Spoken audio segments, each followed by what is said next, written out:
The Virginia Cable Telecommunications Association and your local cable provider presents Cable Reports.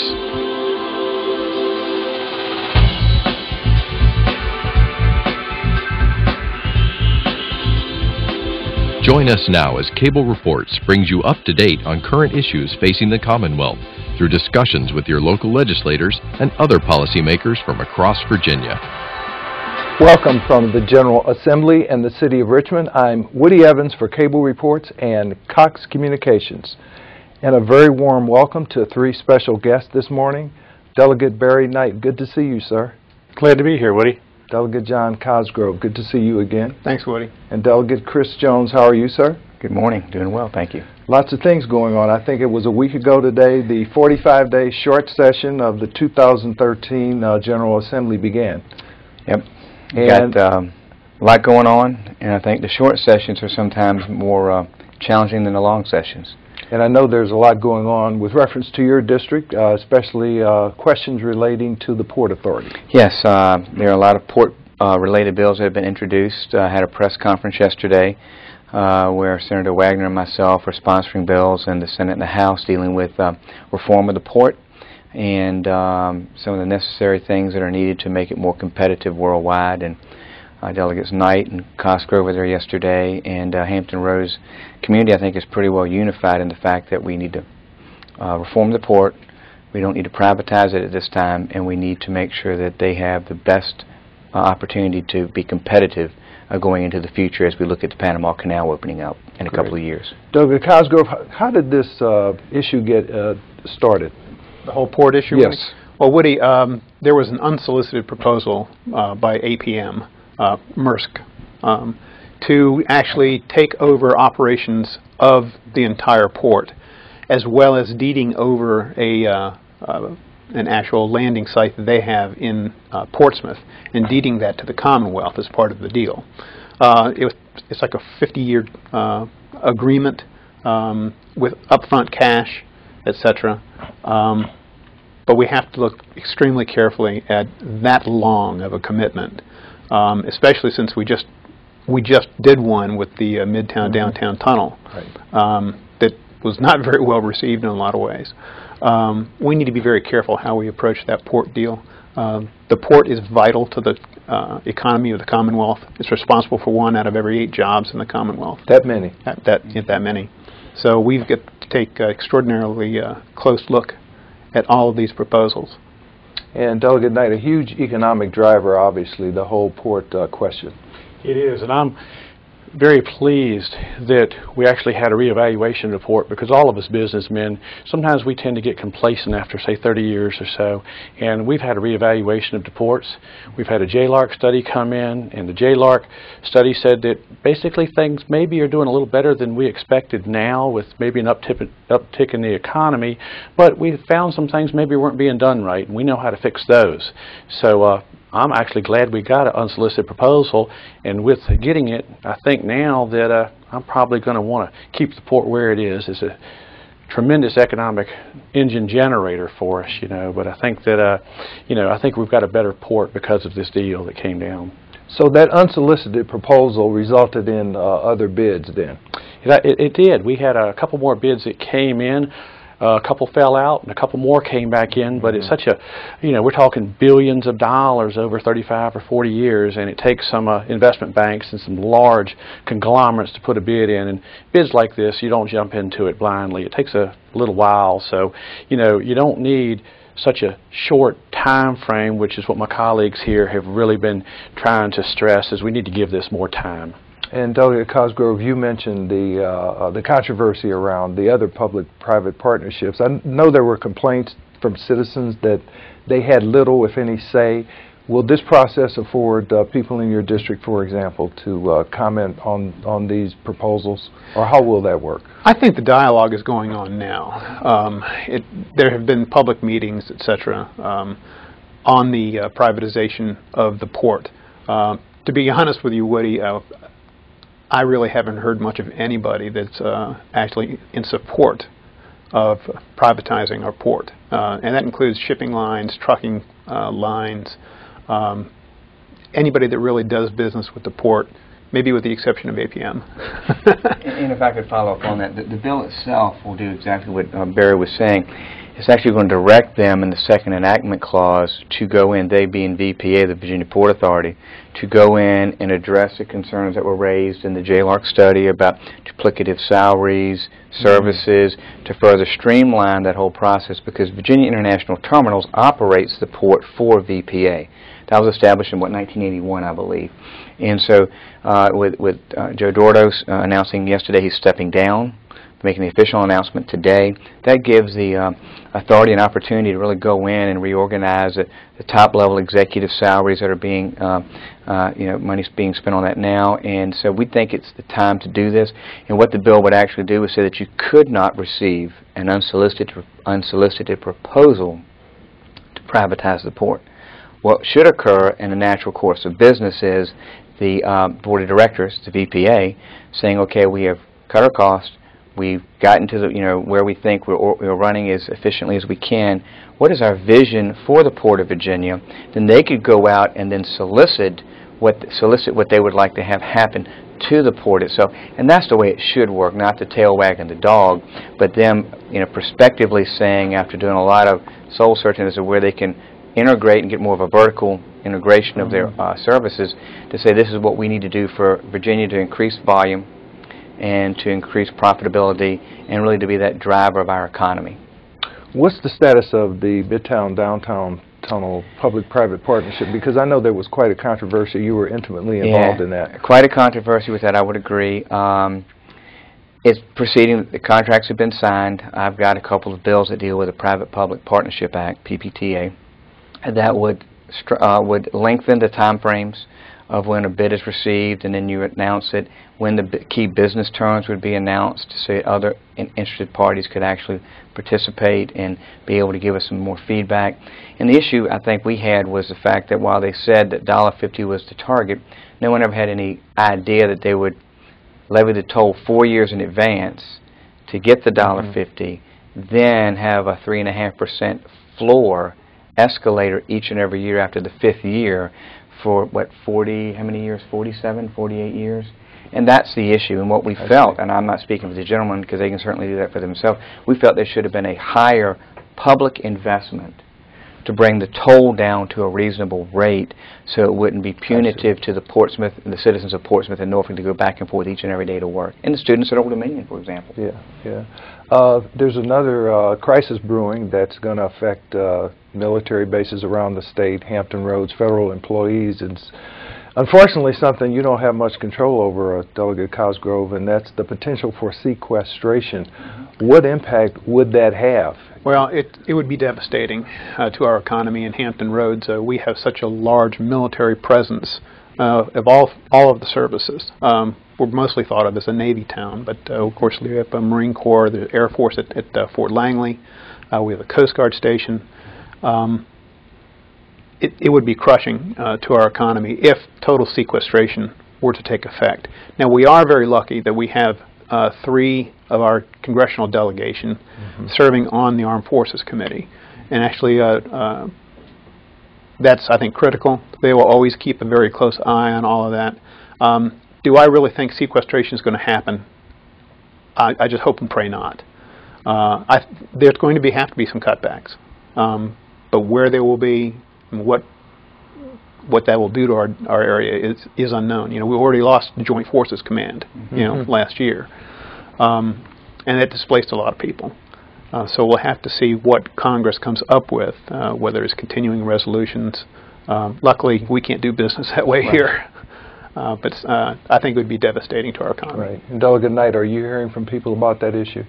Well, I am. In the Chesapeake area down here, when we had where Oceana was slated to be taken away from BRAC, and we recognized that about 30-some% of the folks that work at Oceana live in Chesapeake, we took measures, drastic measures, and as you know now, the city of Virginia Beach puts in $7.5 million, and the state puts in $7.5 million to try to keep encroachment from coming around, because we recognize what a valuable asset for the whole area, not just where it's located, but for Chesapeake, and Virginia Beach. So actually I'm putting in legislation this year to permissively let any locality allow a military liaison there so they can look at all zoning issues. Now, we already do that in Chesapeake, but we'd like that other localities to recognize the economic engine that we have in Virginia, which is why we didn't go into a recession, was because of the military, particularly in the Hampton Roads area. Well, speaking of other contingent matters pending before Congress that implicate the transportation proposal that the governor set forth last week is the repeal of a law that precludes states from taxing sales on the internet. That's quite a large percentage of the governor's proposal, along with cutting the gas tax and raising the sales tax and devoting more of the sales tax towards transportation. Where does that stand? Well, of course, it hasn't been heard in Congress. I don't know that I have confidence that something's going to happen this year, notwithstanding anyone's assurance or reassurance that they're going to hear the bill, just because of the way they work in D.C. I think that the sequestration, the budget issues are going to really predominate the first part of the year. That's called the Marketplace Equity Act, I believe, and it would be significant dollars coming back to the Commonwealth, a couple $100 million, about $250, $260 a year. Not insignificant whatsoever.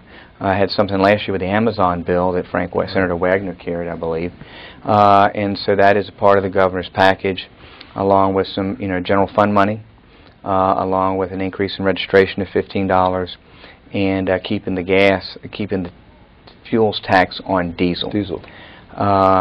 Personally, I feel like we need to have a larger share of going to Hampton Roads because we have the larger, need as far as the identified $18 billion, and that's an identified need. I think we're, at least half to probably 55–60% of that in Hampton Roads, and that directly affects our ability to conduct commerce and get to and from work. I think that whatever plan is finally agreed upon, there's got to be consideration given to Hampton Roads because of our uniqueness with the bridges and tunnels that we have to build. Because you don't build them, one section at a time. You've got to complete them, and they're much more expensive than an overpass or, a lane mile of an interstate or primary or secondary road. Delegate Cosgrove, we certainly need a dedicated, consistent source of revenue that isn't dwindling for the Commonwealth to meet its needs. Elimination of the 17.5-cent gas tax, do you think that's a good idea? I'm undecided on that right now, Woody. I will tell you, though, that the gas tax is a dwindling source of revenue. The CAFE standards for automobile mileage are rising drastically, inching towards 50 miles to a gallon. Certainly, the more mileage a car gets, the less fuel the driver buys, the less tax that is paid. It is interesting to note, though, that North Carolina's gas tax is twice what ours is, but the gas costs about the same. So it's a very wide marketing scheme.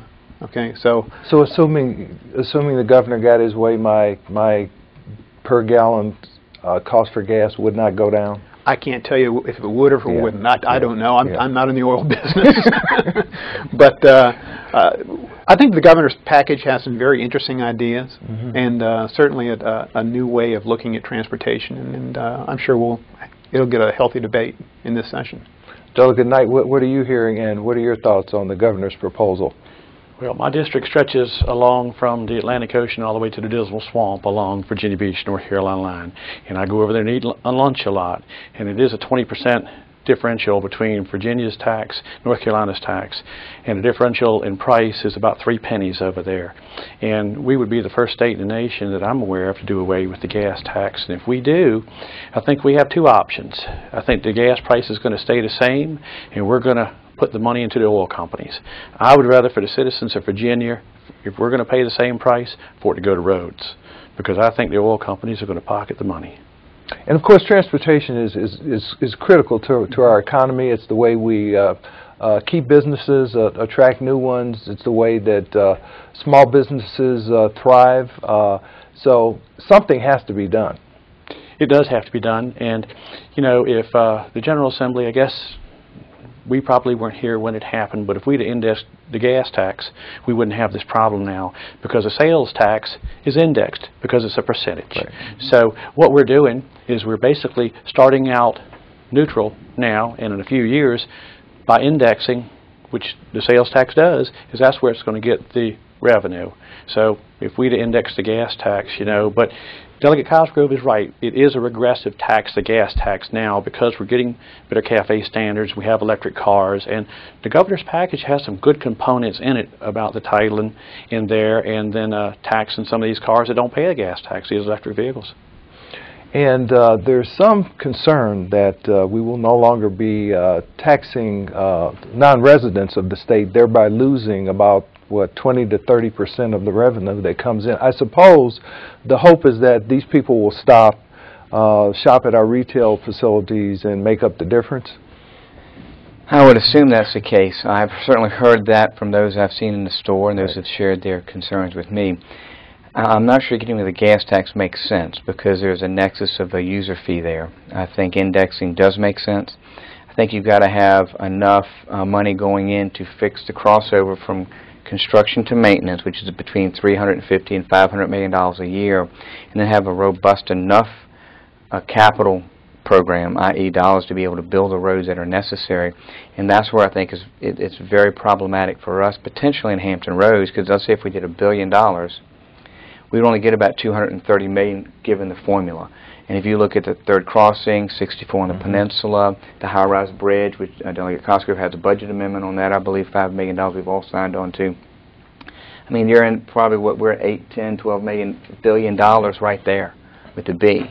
And to do that debt service, you know, that wouldn't even probably build, you know, one half or a quarter of one of those projects without having some tolls. So what I'm after is a comprehensive solution that addresses our needs for the next generation at the end of the day. So, Delegate, go ahead, Delegate. Well, what I was going to say that the Route 104 road in Chesapeake, Dominion Boulevard, is now under construction.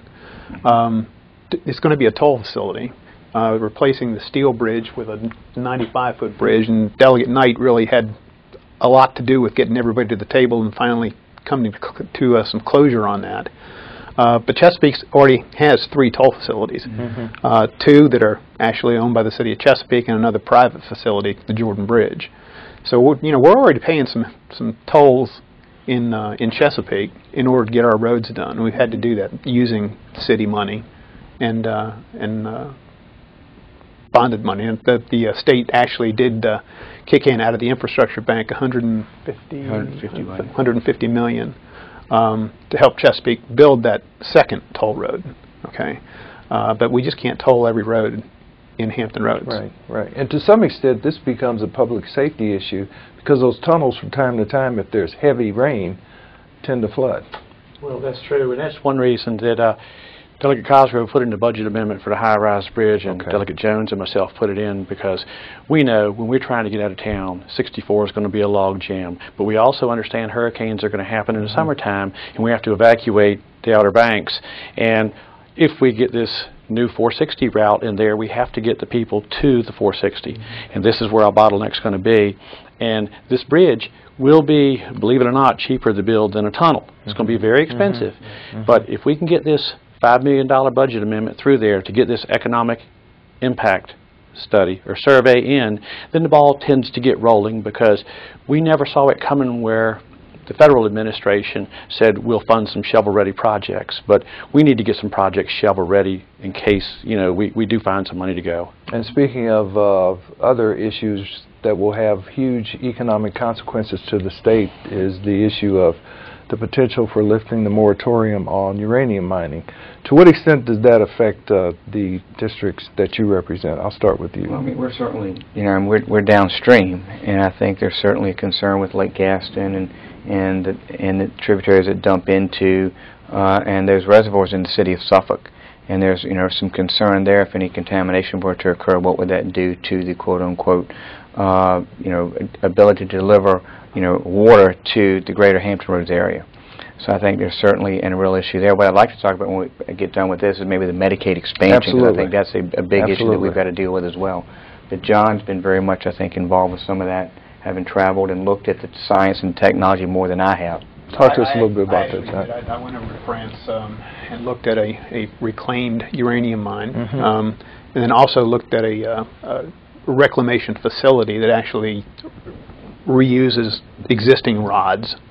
That's a whole different technology, and that's not what we're talking about here. But I've expressed my opposition to lifting the ban on uranium mining.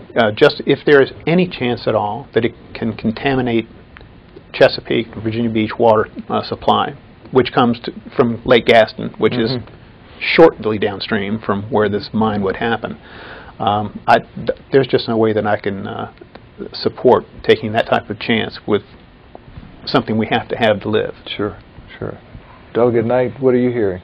Well, what I'm hearing is I've actually checked some of these reclamation sites also, and I like to base things, if I can, on science. And initially, when we came to this study, there was some misinformation that came out. Now the information is getting fleshed out. Because of the opposition, they're saying they're going to put the uranium tailings underground. It looks like it's a 1 in 10 million chance. So statistically, it's a 0. And I like to base things on science. But we have Virginia Beach and Chesapeake. We have a tourist trade down here. We have an economic engine, and sometimes perception tends to be reality. And if the perception is that we could possibly have some contamination of our water, and we had some tourists that didn't want to come because of that, or some businesses didn't want to come, then that perception does translate to reality. So I'm still undecided right now, because I want to see if the science is going to continue on, and we can do it with beyond a shadow of a doubt, but I'm not there yet. Okay. Medicaid expansion, huge issue, hits the budget. Big time. We've got, we were all surprised, I think, last year when the Supreme Court ruled. We thought that they would get rid of the individual mandate, and we thought we would be, quote unquote, not stuck, but we'd be, we wouldn't have any choice on the Medicaid expansion. Of course, you know what they did, and now we have an option, and that we states can decide if we want to expand Medicaid or not. John O'Bannon, who is from Richmond, has an amendment which I'm a co-patron on, which will look to work to reform Medicaid, ask for a waiver from the federal government for Medicaid, so we could take that population that is currently not served but is Medicaid eligible under the new law, that we can reform how we would deliver the services to them, so we can try to make it act more like the private sector and make sure that those benefits do not exceed what you see in the private sector. Because we'd have to go to 138% of poverty when we expand it. It's either all or none. And while they have reduced the cost estimate to about $170-some million over the next, I think, 10 years, because the federal government's paying 100%, then 90%, they're basically spending 30-some cents of every dollar they don't have in borrowing it. So our concern is what we get saddled with, what the cost is, and then how we design it to make sure that we, if in fact the federal government decides not to have a match of 90%, that we could back out of it if they decide to reduce their match, let's say to 85%. Because right now, for existing Medicaid, if it's $1 cost, we pay 50 cents, and the federal government pays 50 cents. Under the law, it would be 100% for the first 3 years, I think, or 4 years, something like that, and then it's 90% thereafter. So we want to make sure we protect ourselves. Say if they were to adjust that percentage, that we could then get out of it. And one suggestion is having a sunset clause, that after 5 years we'd have to reenact it if we weren't satisfied with what was happening in Washington. But I would not recommend that we expand until we get the waiver from the federal government to be able to make those changes necessary. In order of magnitude, how many citizens are we talking about? 350 to 400,000. So are those talks ongoing now with the federal government? Yes, met with Secretary Hazel, Bill Hazel, last week, and he's been working with Marilyn Tavener, who's with I think CMS.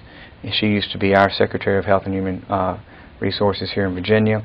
So I think we've had some good discussions, and my hope is there'll be some fruit that'll be born out of those conversations, in the near future, so we can then start laying a process and a plan. But my guess is it'll be next session when we'll really look at the whole issue of the expansion of Medicaid, because we can do it at any time, and I just don't want to make the wrong decision that comes back to really costing us dearly by having our hands tied by a federal program that's state-run. And of course, the other decision that the state has already made, as I understand it, which is separate and apart from expansion, is the question of these exchanges. I think the state has decided not to create and run its own exchange, but to allow the federal government to do that for the meantime. The governor has made it very clear that Virginia will not participate in a state-run healthcare exchange, that we will use the federal system. Whether that changes in the future or not, I think Delegate Jones made it very clear that we have to look long-term. There's not a whole lot of faith in the continuity of the Congress. Okay, what they say today may not be what happens tomorrow.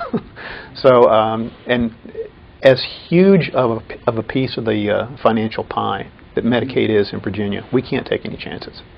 And Delegate Knight, I take it you share those sentiments?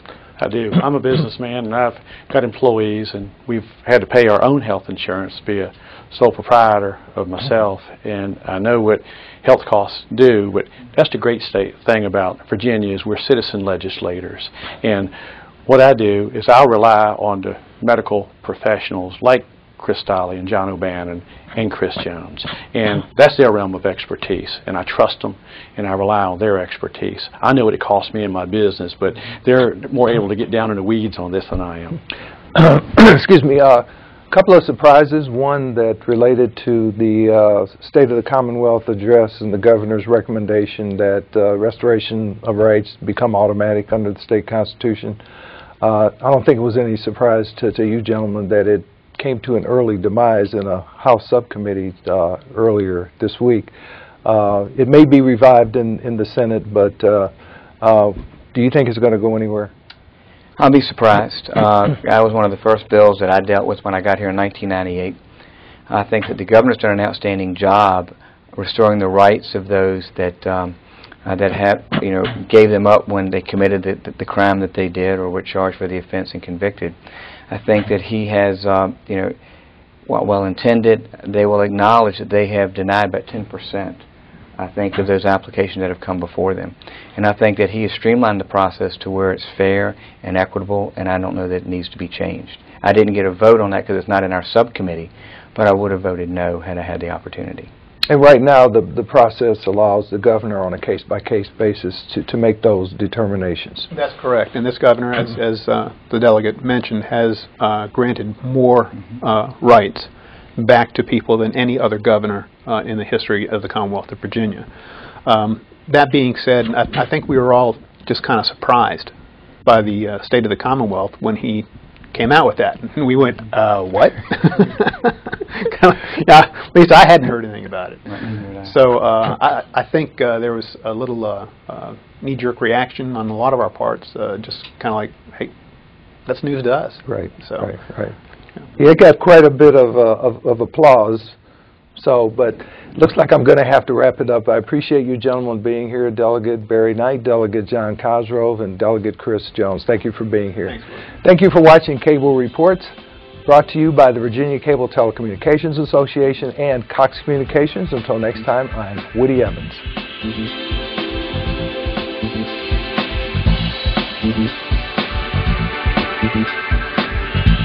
Mm-hmm.